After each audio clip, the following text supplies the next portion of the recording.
गार्निशिंगसाठी आपण वरती थोडी बारीक चिरलेली कोथिंबीर घालूया. बारीक चिरलेली पुदिन्याची पानं घालायची आहेत. तयार आहे आपला फॅन्टॅस्टिक नाश्ता. आज भाजीपोळी नको आहे, मग काहीतरी चटपटीत हवं आहे ना. चला बघूया काय बनवलं आहे. तर आजच्या मेनूसाठी मी इथे मुगाची डाळ 3 ते 4 तास आधी भिजत घातलेली होती. आता ही भिजलेली डाळ एका चाळणीवर काढून मी ह्यातलं पाणी पूर्णपणे काढून घेणार आहे. हे बघा, आता ह्यातलं पाणी पूर्ण काढून झाल्यानंतर ही मुगाची डाळ आपण मिक्सरमध्ये घालून घ्यायची आहे. त्यामध्ये 2 मिरच्या घालून घेतल्या चवीनुसार, थोडंसं आल्याचा तुकडा घातला आहे आणि जिरे घालून हे मी छान वाटून घेणार आहे.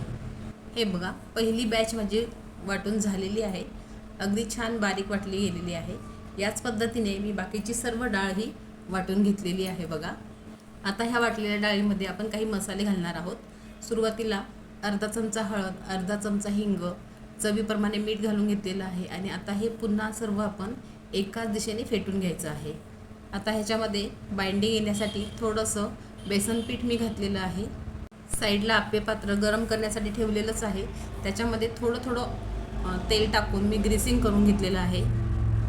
आता आपण जे बॅटर तयार करून घेतलेलं होतं ते एक चमचा साधारण आप्पे पात्रामध्ये घालून ठेवायचं आहे आणि त्याला छान वाफ काढायची आहे. आता त्याला वाफ येईपर्यंत आपण चटणी करून घेऊया. त्यासाठी मिक्सरच्या भांड्यामध्ये मी भरपूर कोथिंबीर, 15 ते 20 पुदिन्याचे पानं, अर्धा इंच आल्याचा तुकडा आणि 4-5 लसणाच्या पाकळ्या घालून घेतलेले आहे आणि आपण हे मिक्सरमध्ये वाटून घेऊया. चला तर एकीकडे आपण आता हे आपले आप्पे चेक करून घेऊया. थोडंसं सुरुवातीला त्याच्यावर आपण तेल घालून घ्यायचं आहे आणि हे सर्व आप्पे छान पलटवून घ्यायचे आहे, म्हणजे दोन्हीकडनं हे छान सोनेरी रंगावर भाजले जातील. जरा वेगळी रेसिपी करण्याचा प्रयत्न केलेला आहे. या रेसिपीला नाव काय द्यायचं हे तुम्हीच सुचवा. चला तर आपले हे जे आप्पे आपण करून घेतलेले आहेत हे आता आपण एका प्लेटमध्ये काढून घेऊया. आपला मसाला पण बघा छान वाटून झालेला आहे. आता आपण मुगाच्या डाळीचे जे आप्पे करून घेतले आहेत ना ते छान कट करून घेऊया. बघा, आतपर्यंत खूप छान जाळी पडलेली आहे त्याला आणि अगदी स्पंजी असे आपले आप्पे तयार झालेले आहेत. आता इथे बघा, मी साधारण अर्धा लिटर ताक घेतलेलं आहे. त्यात अर्धा चमचा मिरी पावडर, अर्धा चमचा भाजलेल्या जिऱ्याची पावडर, चवीनुसार मीठ आणि आपण जो मसाला वाटून ठेवला होता तोही मी या ताकामध्ये घालून घेतलेला आहे.